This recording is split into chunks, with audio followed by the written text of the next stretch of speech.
بسم اللہ الرحمن الرحیم۔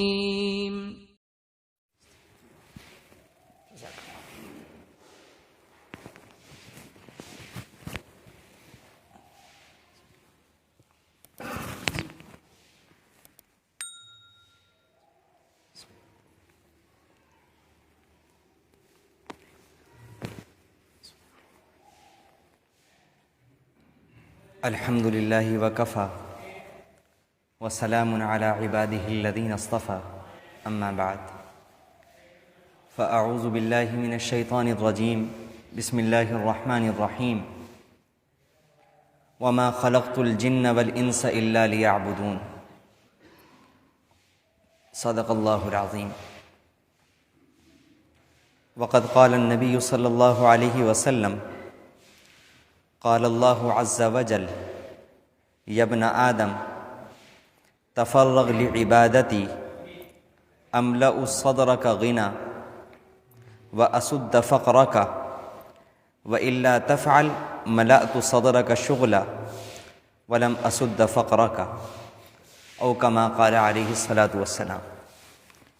اللہم صل علی سیدنا محمد وعلى آل سیدنا محمد وبارک وسلم صلی اللہ علی النبی الامی صلی اللہ علی النبی الامی۔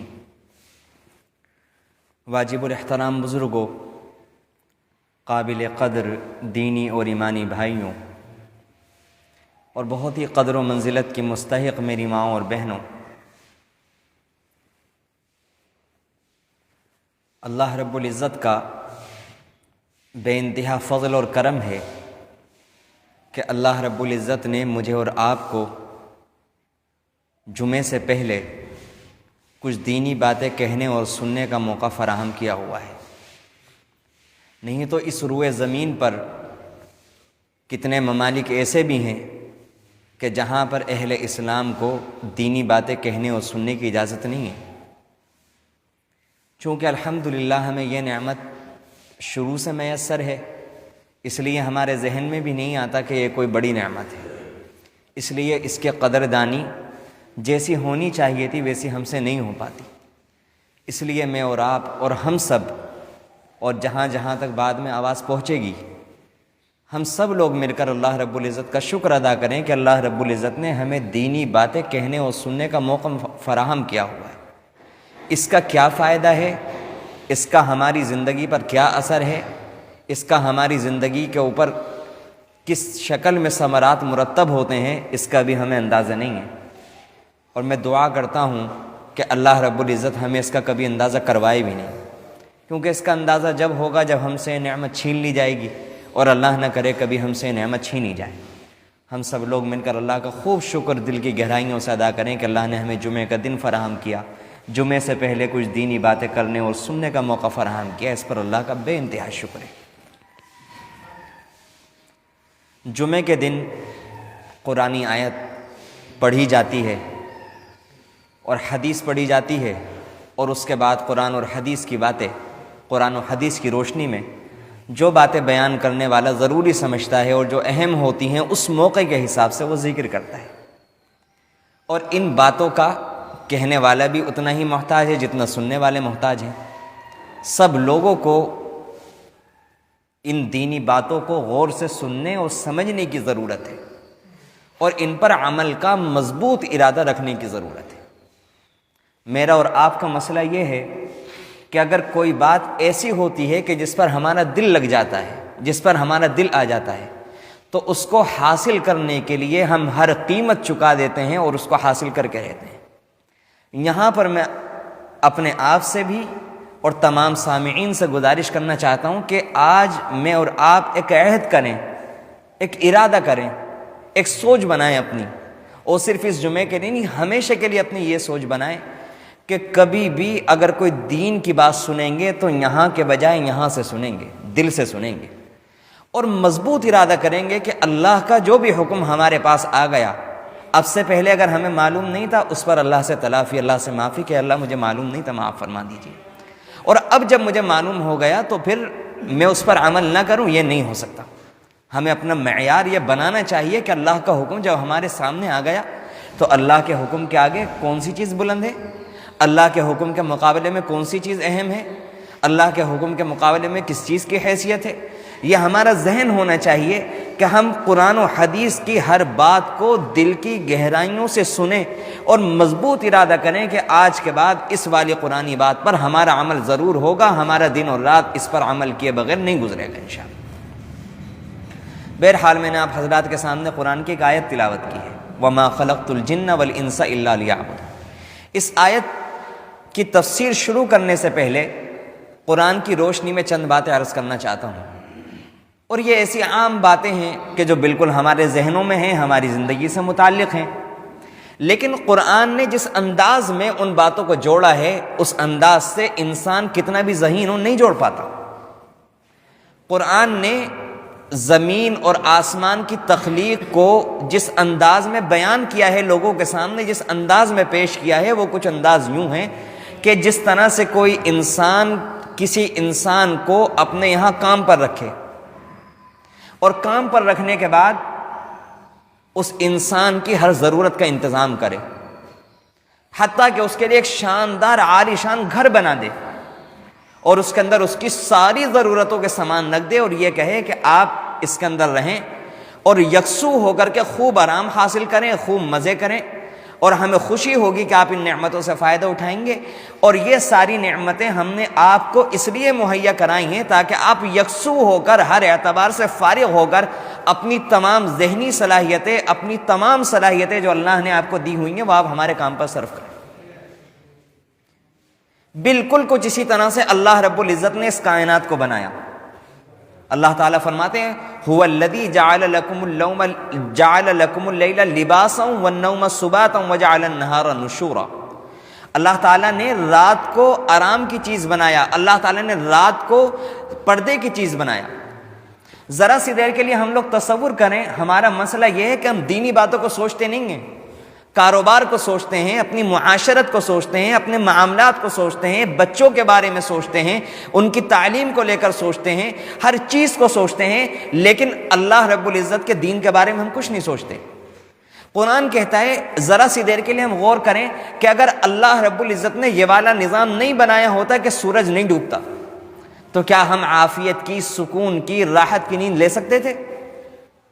اور اگر ہماری زندگی میں یہ نیند کا نظام نہیں ہوتا تو کون ہے وہ ایسا قدرت والا انسان، کون ہے ایسا طاقت والا انسان، کون ہے ایسا مضبوط انسان جو یہ دعویٰ کرے کہ میں بغیر سوئے، مجھے کبھی سونے کی ضرورت پیش نہیں آتی، میں بغیر سوئے بھی کام کرنے کے لیے تیار ہوں اور میں کر سکتا ہوں، میں اس پر قدرت رکھتا ہوں۔ وَخُلِقَ الْإِنسَانُ ضَعِيفًا، اللہ نے انسان کو کمزور بنایا، کتنا بھی بڑا طاقتور ہو، اللہ کہتے ہیں خلقت کے اعتبار سے میں نے کمزور بنایا، اور انسان کمزور ہے، نہایت کمزور ہے۔ کمزور ہے جبھی تو وہ قدم قدم پر دوسروں کا محتاج ہے، کمزور ہے جبھی تو وہ قدم قدم پر ایک ایک چیز کا محتاج ہے۔ طاقتور تو وہ ہوتا ہے جس کو کسی کی ضرورت نہیں ہوتی، اور ایسی شان صرف اور صرف رب العالمین کی شان ہے۔ هو الحی القیوم لا تأخذه سنة ولا نوم له ما في السماوات وما في الارض۔ یہ صرف اور صرف رب العالمین کی شان ہے۔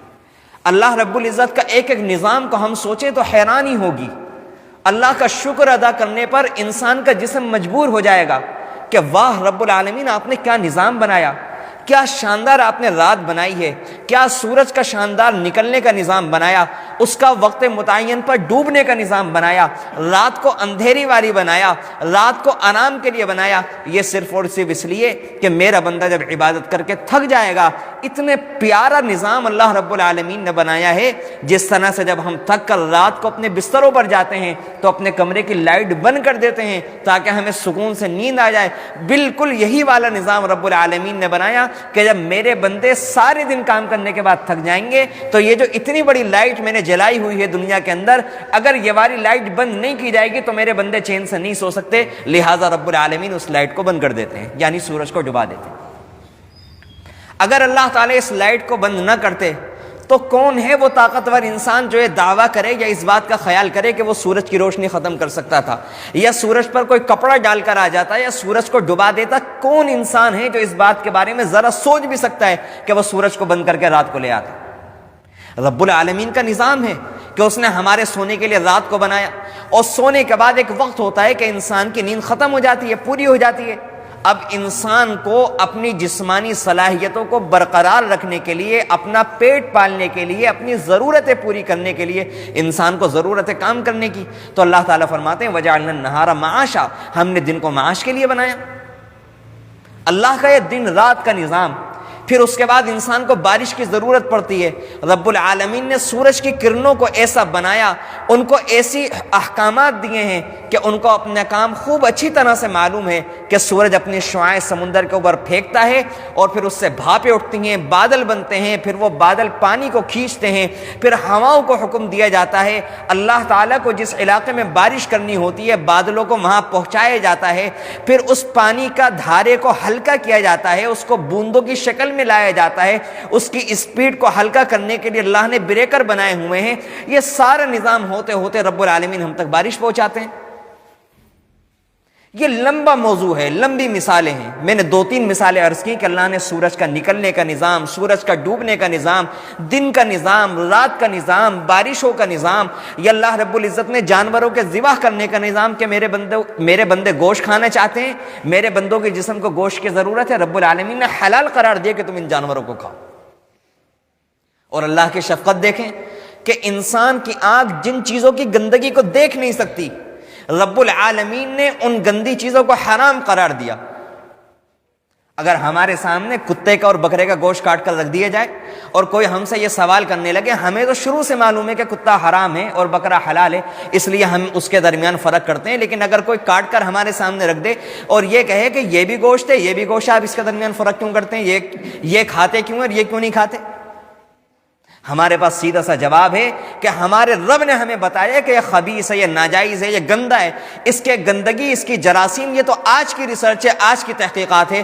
جب اس زمانے میں ریسرچ ہوگا، اس زمانے میں تحقیقات کا کوئی تصور بھی نہیں تھا، اس زمانے میں رب العالمین نے اس کو حرام کر دیا تھا. آج لوگ کہتے ہیں کہ اس کے جسم کے اندر، اس کے گوشت کے اندر ایسے گندے جراثیم ہیں جو کسی چیز سے نہیں مارے جاتے. انسان کے جسم میں داخل ہو جائیں تو معلوم نہیں کون کون سی بیماریاں پیدا کرتے ہیں. رب العالمین نے آج سے 1450 سال پہلے جب اللہ کے نبی علیہ السلام کو نمائندہ بنا کر بھیجا تھا، تبھی مسلمانوں کو بتایا تھا کہ نہیں، یہ والا نہیں کھانا اور یہ والا کھانا ہے. یہ ہمارے پاس وہ والے علوم ہیں، ہمارے پاس وہ والی روشنی ہے جو دنیا میں کسی کو میسر نہیں ہے، دنیا میں کسی کو میسر نہیں ہے. یہ اللہ رب العزت نے جو قدم قدم پر شفقتوں کے نمونے رکھے ہیں، یہ قدم قدم پر جو اللہ کی رحمتیں برستی ہیں، یہ اللہ تعالیٰ نے جو انسانوں پر نعمتوں کی بارشیں کی ہیں، نعمتوں کے خزانے کھول کر رکھ دیے، یہ اللہ نے کیوں کیے ہیں؟ بالآخر قرآن کریم کی ایک آیت سامنے آتی ہے اور وہ کہتے ہیں هو الذی خلق لکم ما فی الارض جمیعا. رب العالمین فرماتے ہیں کہ میں نے تمہارے لیے زمین میں جتنی بھی چیزیں ہیں تمام کی تمام وہ میں نے تمہارے لیے پیدا کی. هو الذی خلق لکم ما فی الارض جمیعا. اللہ تعالیٰ فرماتے ہیں کہ وہ ذات وہ ہے کہ جس نے تمہارے لیے ان تمام چیزوں کو جو زمین میں تمہارے لیے پیدا کیا. کس کے لیے؟ انسان کے لیے، یعنی میرے اور آپ کے لیے. اللہ تعالیٰ کہتے ہیں یہ آسمان یہ تمہارے لیے پیدا کیا، یہ زمین یہ تمہارے لیے پیدا کی، یہ جانور یہ تمہارے لیے پیدا کیا. وَذَلَّلْنَاهَا لَهُمْ فَمِنْهَا رَكُوبُهُمْ وَمِنْهَا يَأْكُلُونَ. ہم نے ان کو تمہارے لیے ذلیل کیا. فَمِنْهَا رَكُوبُهُمْ، بعض سواری کے کام میں آتے ہیں، بعض کھانے کے کام میں آتے ہیں. وَلَهُمْ فِيهَا مَنَافِعُ وَمَشَارِبُ. تمہارے لیے اس میں بہت سارے نفع ہیں، بہت سارے پینے کے نفع ہیں، اس کے علاوہ اور بہت سارے نفع ہیں. انسان دودھ کھاتا ہے، دودھ پیتا ہے، دودھ سے نہ جانے کون کون سی مٹھائیاں بنائی جاتی ہیں. اللہ تعالیٰ نے یہ جو سارے کے سارے نفع اٹھانے حلال رکھے اتنی ساری مخلوقات کے ذریعے سے. یہ اللہ تعالیٰ فرماتے ہیں هو الذی خلق لکم ما فی الارض جمیعا، کہ زمین میں ہم نے جتنی بھی چیزیں پیدا کی وہ سب تمہیں کسی نہ کسی شکل میں نفع پہنچا رہے ہیں. یہ ستارے بھی ہمیں نفع پہنچا رہے ہیں، یہ چاند بھی نفع پہنچا رہا ہے، یہ سورج بھی ہمارے لیے نفع پہنچا رہا ہے، یہ بادل بھی ہمیں نفع پہنچا رہے ہیں. کائنات کی ہر چیز انسان کو نفع پہنچا رہی ہے. کیوں؟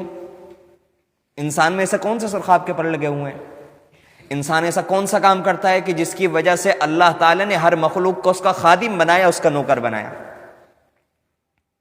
ہماری دنیاوی زندگی میں تو کوئی انسان کسی دوسرے کے لیے جب ہی کچھ کرتا ہے جب اس کو کوئی فائدہ ہو. اگر کوئی انسان کسی کی ماتحتی میں کام کرے گا بدلے میں وہ تنخواہ لے گا. اگر کوئی کسی کے ساتھ احسان کرے گا تو وہ بدلے میں پہلے یہ سوچے گا کہ اگر میں آج اس کے ساتھ احسان کر رہا ہوں تو بدلے میں مجھے اس سے کیا ملے گا، تب میں اس کے ساتھ احسان کروں. اور اگر بدلے میں کچھ نہیں ملنے والا تو میں کیوں احسان کروں؟ تو یہاں پر سوال ہوتا ہے کہ اللہ نے ساری کائنات کو میری اور آپ کی چاکری میں لگا دیا، نوکر بنا دیا، کیوں؟ ہمارے اندر ایسی کیا چیز ہے؟ یہ جو ساری کی ساری باتیں میں نے بیان کی، اس کو قرآن کریم کے نظریے سے، قرآن کریم جو سوال پیدا کرتا ہے فطرتوں کے اندر، طبیعتوں کے اندر، قرآن کریم کو اللہ نے نہایت مختصر بنایا. اور قرآن کریم ایسا کلام ہے کہ قرآن کریم میں بعض موقعوں پر سوالات قائم کیے جاتے ہیں اور سوالات کو ادھورا چھوڑا جاتا ہے تاکہ اللہ کے بندے قرآن کی آیات میں غور کریں، اپنی طبیعتوں پر غور کریں، اپنے دل کی حالت پر غور کریں، اپنی طبیعت کی کیفیتوں پر غور کریں کہ قرآن کریم کی یہ والی آیتیں سننے کے بعد اب میری طبیعت کیا کہہ رہی ہے، میرے دل کے جذبات کیا کہہ رہے ہیں، میری خواہشات کیا کہہ رہی ہیں، میری تمنائیں کیا کہہ رہی ہیں. ان سارے سوالات کے بعد، ان ساری تفصیلات کے بیان کرنے کے بعد میں آپ سے سوال کرنا چاہتا ہوں، اور آپ سے پہلے اپنے آپ سے سوال کرنا چاہتا ہوں کہ اب ہماری طبیعت کیا کہہ رہی ہے، ہمارا کیا خیال ہے کہ اللہ نے ساری کائنات کو میری اور آپ کی چاکری میں کیوں لگایا ہے.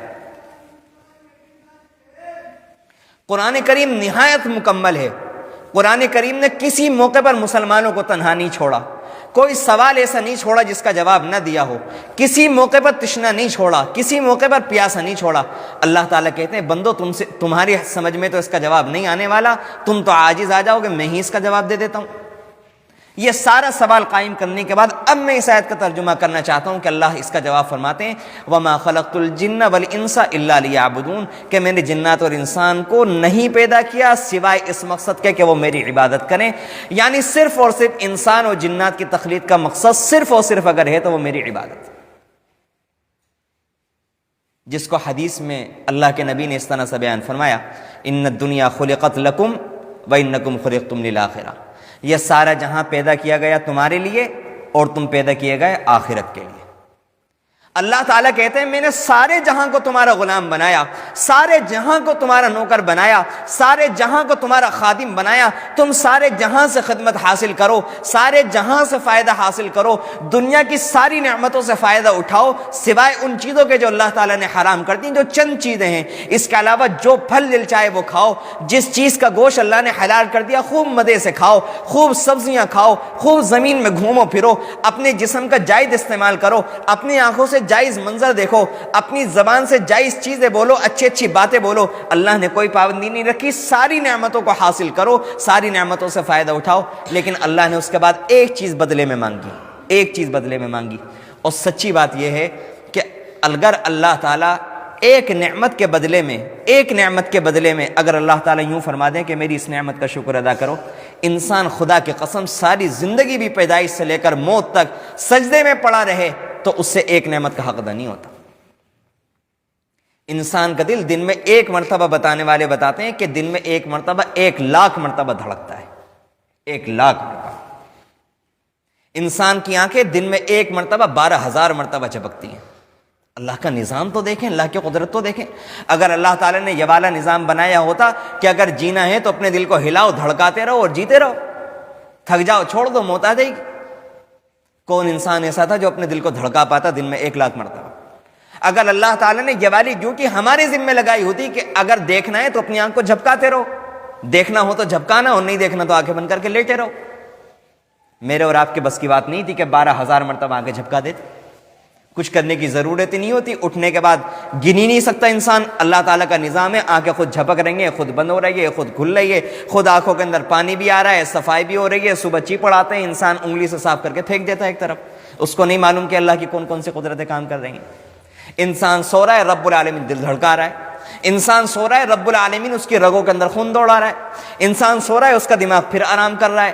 انسان سو رہا ہے، اس کے گردے پھر بھی کام کر رہے ہیں. یہ رب العالمین کا نظام ہے جو اتنی ساری نعمتیں ہر وقت ہر حالت میں بول رہا ہے، زبان کا استعمال کر رہا ہے، پھر بھی دل دھڑک رہا ہے. سو رہا ہے تب بھی دل دھڑک رہا ہے، چل رہا ہے تب بھی دل دھڑک رہا ہے، بھاگ رہا ہے، دوڑ رہا ہے تب بھی دل دھڑک رہا ہے. یہ جو اللہ رب العزت نے اتنی ساری نعمتیں لگائی ہوئی ہیں، اتنا زبردست طریقے سے جو رب العالمین کا نظام چلا ہوا ہے، بدلے میں رب العالمین کیا مانگتا ہے؟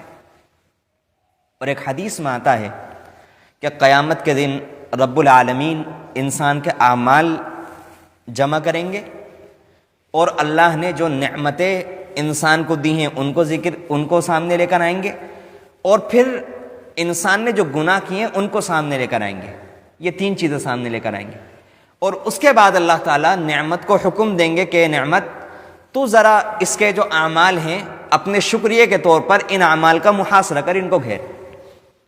اللہ کی ایک نعمت اٹھے گی اور اس دن اللہ تعالیٰ ہر کسی چیز کو، جو چیزیں یہاں پر ظاہری نہیں ہیں، ہمیں جن کا جسم نہیں نظر آتا، اللہ تعالیٰ وہاں پر جسم دیں گے، چنانچہ وہاں نعمتوں کو بھی جسم دیا جائے گا۔ اب اللہ تعالیٰ کہیں گے کہ ذرا اپنے مقابلے میں تیرے شکریہ کے طور پر یہ جو اعمال لے کر آئے اس کے اعمال کا ذرا محاصرہ کر، دیکھ تول، ذرا موازنہ کر کہ تیرے مقابلے میں اس کے کتنے عمل ہیں۔ روایتوں میں آتا ہے کہ ایک نعمت اٹھے گی اور اس کے اعمال کا محاصرہ کرنا شروع کرے گی، سارے اعمال ختم ہو جائیں گے، سارے اعمال ایک نعمت کے پیٹ میں چلے جائیں گے، اور ابھی نعمتوں کے تو اموال لگے ہوئے ہیں اور گناہ الگ رکھے ہوئے ہیں۔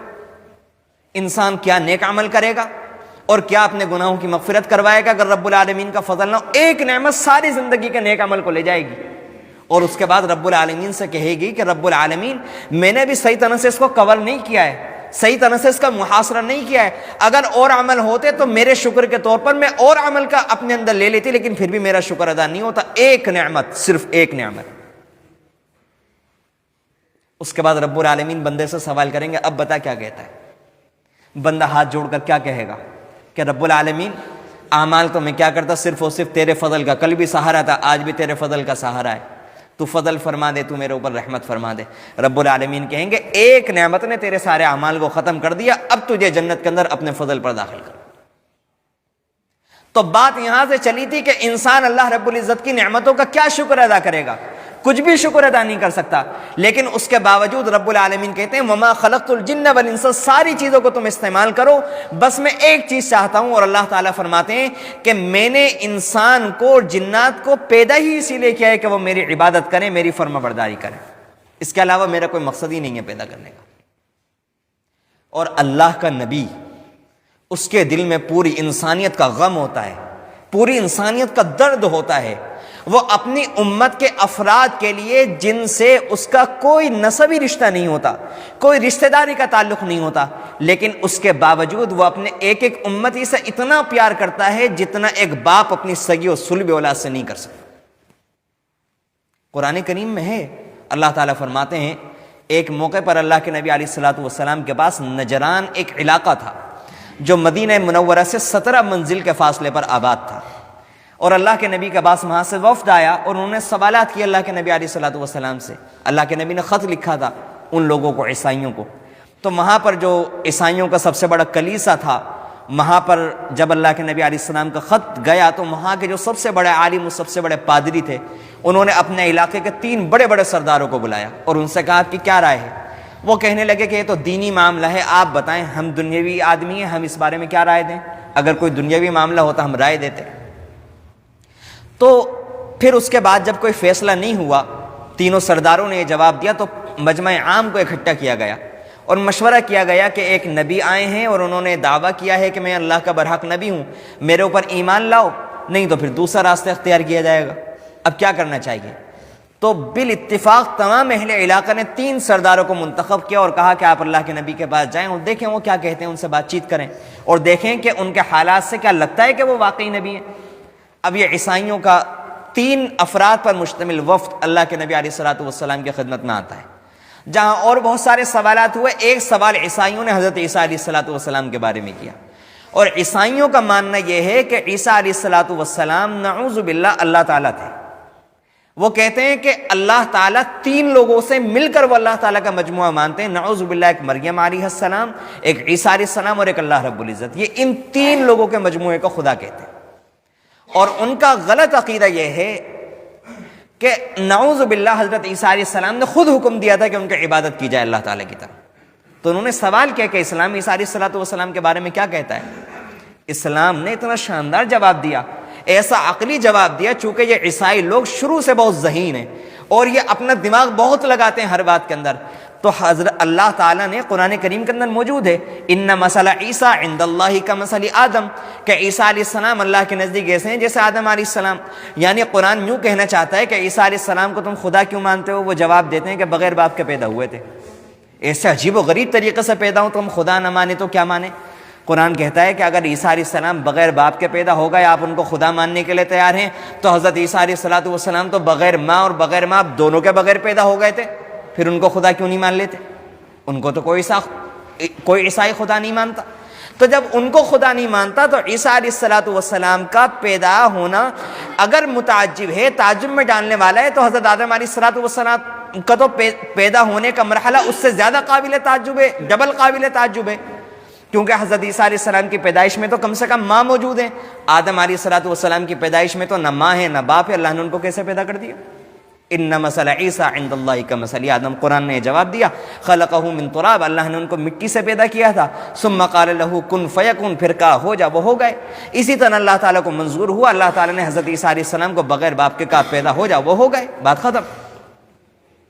تو بہرحال جب یہ جواب دیا گیا تو اس جواب کے بعد قرآن کریم نے، چونکہ عیسائیوں سے بہت طویل زمانے سے بحث چل رہی تھی اور یہ ثابت کرنے کی کوشش کی جا رہی تھی کہ عیسائی مذہب باطل ہو چکا ہے، ختم ہو چکا، اور اب دین اسلام برحق ہے، تو اس کے بعد قرآن نے ایک فیصلہ کن بات کی کہ اگر اس کے باوجود اتنی واضح بات جو عقل کو لگنے والی ہے، سمجھ میں آنے والی ہے، اور اتنے دلائل آنے کے بعد بھی اگر ماننے کے لیے تیار نہیں ہو، ثم نبتہل، پھر آ جاؤ میدان کے اندر، اللہ کے نبی سے مباہلہ کر لو. اس کو قرآن کی اصطلاح میں مباہلہ کہا جاتا ہے. اس کی صورت یہ ہوتی ہے کہ کوئی انسان وقت کا نبی آ جائے اور وہ جن لوگوں کو لانا چاہے میدان میں لے کر آئے، اور ادھر سے وہ لوگ جو اس کی بات نہیں مانتے وہ لوگ میدان کے اندر آ جائیں، اور وہ یہ کہیں کہ اگر ہم جھوٹے ہیں تو اللہ کی لعنت ہمارے اوپر، اور نبی یوں کہے کہ اگر میں جھوٹا ہوں تو میرے اوپر اللہ کی لعنت ہو. اور اللہ کی شان یہ ہوتی ہے کہ اس موقع پر فوری طور سے عذاب آتا ہے اور وہ انسان ہلاک ہو جاتا ہے. تو کہا گیا کہ اے اللہ کے نبی علیہ السلام سے کہ آپ اعلان کریں کہ اگر تمہیں قرآن کی بات پر یقین نہیں آتا تو آپ مباہلہ کرنے کے لیے تیار ہو جائیں. جب اللہ کے نبی نے یہ والی بات رکھی، ان کو تو معلوم تھا یہ سچے نبی ہیں، یہ سچا اسلام ہے، یہ سچے پیغمبر ہیں، اللہ کا کلام سچا ہے. تو اس کے بعد انہوں نے کہا اب ہمیں ایک رات ایک دن کی مہلت دیں، ہم سوچ کر جواب دیں گے آپ. چنانچہ جب انہوں نے مشورہ کیا تو رات میں ان تینوں کی جب بات ہوئی تو کہنے لگے کہ واقعی اللہ کے سچے نبی ہیں. اور ایک صاحب نے ان میں سے یہ کہا کہ خبردار اگر اپنا نام و نشان دنیا میں باقی رکھنا چاہتے ہو تو کبھی بھی ان سے مباہلے کے لیے تیار نہ ہونا، کیونکہ یہ سچے نبی ہیں. اگر انہوں نے اللہ سے یہ والی دعا کر دی تو خدا کی قسم تمہاری نسلیں تباہ و برباد ہو جائیں گی، دنیا سے تمہارا نام و نشان مٹ جائے گا. انہیں معلوم تھا، یقین تھا اللہ کے نبی کی باتوں پر. وقت کے عیسائیوں کو یقین تھا، آج ہمیں مسلمان ہونے کے باوجود یقین نہیں ہے. ثم نبتہل فنجعل لعنۃ اللہ علی الکاذبین. اگلے دن متعینہ وقت پر، اور یہ واقعہ میں اس وجہ سے سنا رہا ہوں کہ ہم اس بات کو ذہن میں رکھیں کہ اس بات کو سامنے رکھ کر میں سنا رہا ہوں کہ ایک نبی یہ پیغام پہنچانے کے لیے کہ اللہ کی طرف سے بھیجا ہوا یہ دین برحق ہے، میں سچا دین لے کر آیا ہوں، کس حد تک اپنے آپ کو پیش کرنے کے لیے تیار ہو جاتا ہے. اگلے دن روایتوں میں آتا ہے کہ جب وہ عیسائی آئے ہیں، نکلے ہیں، تو وہ دیکھتے ہیں کہ اللہ کے نبی علیہ الصلوۃ والسلام رحمۃ للعالمین صلی اللہ علیہ وسلم فداہ ابی و امی کی شان کے ساتھ نکلے ہیں کہ ایک طرف گود میں حضرت حسین رضی اللہ عنہ ہیں، ادھر سیدھے ہاتھ سے حضرت حسن رضی اللہ عنہ کا ہاتھ پکڑا ہوا ہے، پیچھے حضرت فاطمہ الزہرا رضی اللہ عنہا ہے، اور ان کے پیچھے حضرت علی رضی اللہ عنہ ہیں. جب ان عیسائیوں نے اللہ کے نبی علیہ الصلوۃ والسلام کو شان کے ساتھ آتا ہوا دیکھا ہے تو سمجھ گئے کہ آج اللہ کے نبی علیہ الصلوۃ والسلام کی عجیب و غریب شان ہے. آج اگر ہم نے دعا کر لی تو ہم یہیں پر تباہ و برباد ہو جائیں گے اور ہماری نسلوں کا نام و نشان مٹ جائے. اللہ کے نبی علیہ الصلوۃ والسلام سے کہنے لگے ہم مباہلہ کرنے کے لیے تیار نہیں ہیں، ہم نہیں کریں گے، آپ ہمیں ایسے ہی امان دے دیجئے اور ہم آپ کی برتری تسلیم کرتے ہیں، گورنمنٹ آپ کی ہوگی اور ہمیں مذہبی آزادی دے دی جائے. اور اللہ کے نبی نے ان سے معاملہ کر لیا. لیکن روایتوں میں آتا ہے کہ اللہ کے نبی علیہ الصلوۃ والسلام آہستہ آہستہ کہہ رہے تھے اے اللہ یہ میرے آل و اولاد حاضر ہیں، اے اللہ یہ میرے آل و اولاد حاضر ہیں. ہم لوگوں کے لیے سوچنے کا مقام ہے کہ ایک موقع پر تو اللہ کے نبی علیہ الصلوۃ والسلام کے پتھر مارا جاتا ہے، آپ کی پیشانی سے خون نکلتا ہے، آپ کے دندان مبارک شہید ہوتے ہیں، آپ کے خود کی کڑیاں آپ کے منہ کے اندر گھس جاتی ہیں. طائف کے موقع پر اللہ کے نبی علیہ السلام کے پتھر مارے جاتے ہیں، آپ کا خون بہتا ہے اور آپ لہو لہان ہو جاتے ہیں، بے ہوشی کی حالت میں پہنچ جاتے ہیں، آپ کے پاؤں مبارک خون سے لہو لہان ہونے کی وجہ سے پیروں میں جم جاتے ہیں. ایک موقع پر اللہ کے نبی یہ سب برداشت کرتے ہیں، اور اس کے باوجود بعض موقعوں پر جب قوم نے کافروں نے اللہ کے نبیوں کے اوپر حملے کیے ہیں، اللہ کے نبی اپنے منہ سے خون صاف کر رہے ہیں اور اس وقت بھی اللہ سے کہتے ہیں اے اللہ یہ میری قوم ہے، انہیں معلوم نہیں ہے میرا کیا مقام ہے، ان کو معاف فرما دیے. لیکن یہ والا موقع تو ایسا ہے کہ اللہ کے نبی علیہ السلام ننھے معصوم حضرت حسن اور حضرت حسین کو لے کر حاضر ہیں، موجود ہیں، اپنی چہیتی اور لاڈلی بیٹی حضرت فاطمہ کو لے کر موجود ہیں، اپنے داماد اپنے چہیتے صحابی حضرت علی رضی اللہ عنہ کو لے کر موجود ہیں، اور کہتے ہیں کہ اگر مجھے یہ والی قیمت بھی چکانی پڑی، کسی طرح سے انسانیت کو، اللہ کے بندوں کو یہ یقین آ جائے سچا دین ہے۔ اللہ کے نبی کہتے ہیں میں اللہ کی لعنت والا جملہ کہ اگر میں جھوٹا ہوں تو مجھ پر اللہ کی لعنت ہو، یہ بھی کہنے کے لیے تیار ہوں، میں اس سے بھی پیچھے ہٹنے کے لیے تیار ہوں۔ اس سے بڑھ کر میرے اور آپ کے لیے کون سی بات آئے گی کہ ہمیں دین پر یقین آ جائے؟ اللہ کے نبی نے یہ بھی کر کے دکھایا ہے ہمیں کہ اس طرح سے مان جاؤ، اس طرح سے نہیں مانتے تو یہ کرنے کے لیے تیار ہوں، اس طرح سے نہیں مانتے تو یہ کر لو۔ اس سے بڑھ کر قرآن کریم میں رب العالمین نے قسمیں کھا کھا کر بیان فرمایا، قسمیں کھا کھا کر۔ قسمیں تو وہ انسان کھاتا ہے کہ جب سامنے والے کو بھروسہ دلانا ہوتا ہے۔ میں اور آپ جیسے لوگ قسمیں کھاتے ہیں جن کی بات پر یقین نہیں ہوتا۔ رب العالمین نے پھر بھی کہا کہ بندوں کو کسی طرح یقین آ جائے، یہ بندے میری عبادت کرنے لگے، میرے فرما بردار بن جائیں، حلال حرام کی تمیز کرنے لگے، نمازی بن جائیں، مسجد میں آنے لگے، رب العالمین سے محبت کرنے لگے، اس وجہ سے رب العالمین نے قسمیں کھائیں۔ اور اس کے بعد اللہ نے بڑے شاندار بڑے بے نیازی کے انداز میں فرمایا ما اريد منهم من رزق۔ انسان دنیا میں نوکر سے کام لیتا ہے، اس کا فائدہ ہوتا ہے، خدمت حاصل کرتا ہے، اپنے کام کاج کرواتا ہے۔ کسی کے ذہن میں سوال ہو سکتا ہے کہ اللہ ہم سے عبادت کیوں کرواتے ہیں، اللہ کو کیا فائدہ ہوگا؟ آج کے بہت سارے نئی روشنی کے لوگوں کے ذہن میں وساوس آتے ہیں کہ اللہ تعالیٰ جب اتنے زبردست طاقت والے ہیں، اتنی شان و شوکت والے ہیں، تو ہم سے کیا فائدہ ہوگا عبادت کروا کے؟ اللہ نے اس بات کا جواب دیا ہے قرآن کریم میں، ما اريد منهم من رزق، کہ میں ان لوگوں سے عبادت کروا کر روزی کا مطالبہ نہیں کرتا۔ میں نے یہ جو اتنی ساری مخلوق پالی ہے یہ اس لیے نہیں پالی، اللہ تعالیٰ کو اس سے کوئی فائدہ نہیں پہنچے گا۔ ایسا نہیں ہے کہ یہ اللہ کی مخلوق کا کوئی کام کر دیں گے، اللہ کی مخلوق کی بیماریاں ختم کر دیں گے، اللہ کی مخلوق کو رزق پہنچانے میں مدد کر دیں گے، اللہ کی مخلوق کو کچھ راحت پہنچا دیں گے۔ ان سے میرا کوئی بھی مسئلہ حل نہیں ہونے والا۔ انسان تو خود محتاج ہے، وہ رب العالمین کا روزی پہنچانے والا کام کیسے پورا کرے گا؟ وما اريد ان يطعمون، اور اللہ تعالیٰ کہتے ہیں نہیں مجھے کچھ کھلا سکتے۔ دنیا میں انسان کسی کام والے کو لگاتا ہے، وہ لا کر کے اس کو کھلاتا ہے، اس کو پیسے کما کر کے دیتا ہے۔ اللہ تعالیٰ کہتے ہیں میں نے جو ان کو نوکر بنایا ہے، تمہیں جو اپنا بندہ اور غلام بنایا ہے، میرا یہ بھی مقصد نہیں کہ تم مجھے کھلاؤ گے، میں تو کھاتا ہی نہیں ہوں، میں تو کھانے سے بے نیاز ہوں، تم میرے کسی کام نہیں آنے والے، نہ دنیا میں تم میرا کوئی کام بٹا سکتے اگر تم یہ کام میری عبادت کرو گے۔ اس کے بدلے میں نے تمہارے ذمے کوئی ایسی ذمہ داری نہیں لگائی جس سے میرا کام ہلکا ہو جائے گا، اور مجھے ضرورت بھی نہیں ہے کام ہلکی کرنے کی، میں تو اتنا بڑا شان و شوکت والا، اتنا زبردست قدرت والا ہوں۔ پھر کیا مقصد ہے؟ اللہ تعالیٰ کیوں کرواتے ہیں عبادت؟ تو کتب تفاسیر کے اندر مفسرین کرام نے یہ بات لکھی ہے کہ اللہ تعالیٰ اپنے بندوں سے عبادت اس لیے چاہتے ہیں تاکہ جب بندہ اللہ کی عبادت کرے گا تو جو بندہ اللہ کی عبادت کرتا ہے وہ اللہ کو گویا کہ دکھاتا ہے کہ اے اللہ میں آپ سے محبت کرتا ہوں اور میں آپ کی محبت حاصل کرنا چاہتا ہوں۔ اور دنیا میں ہم نے دیکھا کہ ہم اپنے جن رشتہ داروں سے محبت کرتے ہیں، جن ملنے جلنے والوں سے محبت کرتے ہیں، ان کا خوب اکرام کرتے ہیں، ان کے اوپر خوب اپنا پیسہ بہاتے ہیں، ان کو خوب تحفے تحائف دیتے ہیں۔ بالکل یہی معاملہ رب العالمین کا ہے کہ میری عبادت کر کے میرے بندے یہ ظاہر کریں کہ ہم آپ سے محبت کرتے ہیں، ہم آپ کی طرف آنا چاہتے ہیں، آپ کے فرما بردار بنتے ہیں، تاکہ رب العالمین ان بندوں پر جو اللہ کی عبادت کرتے ہیں، نمازیں پڑھتے ہیں، اللہ کے فرما بردار ہیں، حلال حرام کی تمیز کرتے ہیں، تاکہ رب العالمین ان پر نعمتوں کی بارش کرے اور ان پر خزانوں کے منہ کھول دے۔ یہ رب العالمین کا مقصد ہے۔ اللہ کا کوئی فائدہ نہیں ہے نمازیں پڑھوا کر، ہمارا فائدہ ہے۔ اور ایک حدیث قدسی کے اندر اللہ کے نبی علیہ الصلوۃ والسلام فرماتے ہیں کہ اے ابن آدم تو عبادت کے لیے فارغ ہو جا، میں تیرے سینے کو توانگری اور بے نیازی سے بھر دوں گا۔ اللہ تعالیٰ نے دولت حاصل کرنے کا پتہ دیا ہے کہ اگر ایسی دولت حاصل کرنے چاہتے ہو کہ جو عافیت والی ہو، جو صحت والی ہو، جو خوشیوں والی ہو، تو پھر تمہیں عبادت کرنی پڑے گی، اپنے آپ کو عبادت کے لیے فارغ ہونا پڑے گا۔ اللہ کا وعدہ ہے اے ابن آدم، اے آدم کے اولاد، میری عبادت کے لیے فارغ ہو جا، میں تیرے سینے کو توانگری سے اور بے نیازی سے بھر دوں گا، تو کسی کا محتاج نہیں رہے گا۔ اور ساتھ ساتھ اللہ رب العزت یہ فرماتے ہیں کہ اگر تو نے ایسا نہیں کیا، یعنی تو نے اپنے آپ کو میری عبادت کے لیے فارغ نہیں کیا۔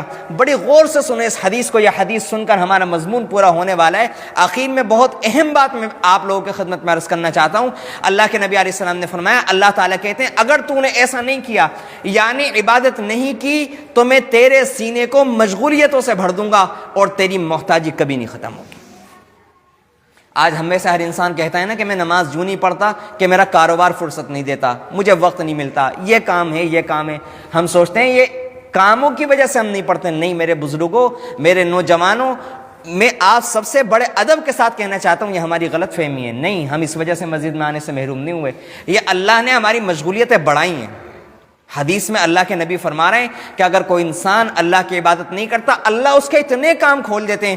کتنی مرتبہ کتنے ساتھی یہ باتیں بتاتے ہیں کہ ایسا ہوتا ہے کہ ہم خالی بیٹھے رہتے ہیں، جیسے ہی اذان کا وقت ہوا، نماز کا وقت آیا، کوئی اللہ کے حکم پر عمل کرنے کا وقت آیا، نہ جانے کہاں سے مشغولیات آ جاتی ہیں، نہ جانے کہاں سے کوئی شخص آ کر بیٹھ جاتا ہے اور ہم مسجد میں نہیں آ پاتے۔ یہ ایسا نہیں ہوتا کہ نہ جانے کہاں سے آتا ہے، یہ اللہ کی طرف سے آتا ہے، کیونکہ اللہ نے خود فرمایا حدیث قدسی کے اندر کہ اگر تم میری عبادت کے لیے فارغ نہیں ہوگے تو ایک وقت ایسا آئے گا کہ اللہ ہماری زندگی کو ایسا بنائے گا کہ ہم چاہ کر کے بھی اپنے کام کاج کو نہیں چھوڑ پائیں گے، اور اس کے باوجود، اتنا کام ہونے کے باوجود، اتنا بڑا بزنس ہونے کے باوجود، مال و دولت کی اتنی فراہمی کے باوجود، اللہ کا وعدہ ہے محتاج رہو گے، فقیر رہو گے، بے نیاز نہیں رہو گے۔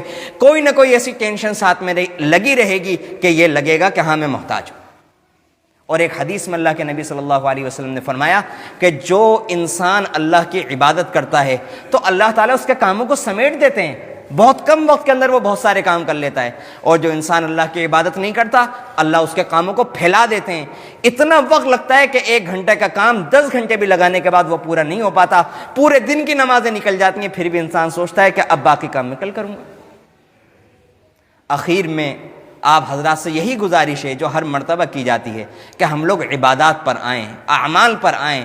بغیر اعمال کے نجات نہیں ہونے والی، اور آخرت کا معاملہ تو نہایت خطرناک ہے۔ دنیاوی معاملے میں بھی ہمیں راحت و سکون نہیں ملنے والا، خدا کی قسم اللہ کی عبادت کے بغیر نہیں ملنے والا۔ ہمیں روزی مل جائے گی، روزی ملنے کا مطلب عافیت نہیں ہوتا، روزی ملنے کا مطلب سکون نہیں ہوتا۔ ہم نے اپنے بڑوں سے اس کی بڑی شاندار مثال سنی ہے۔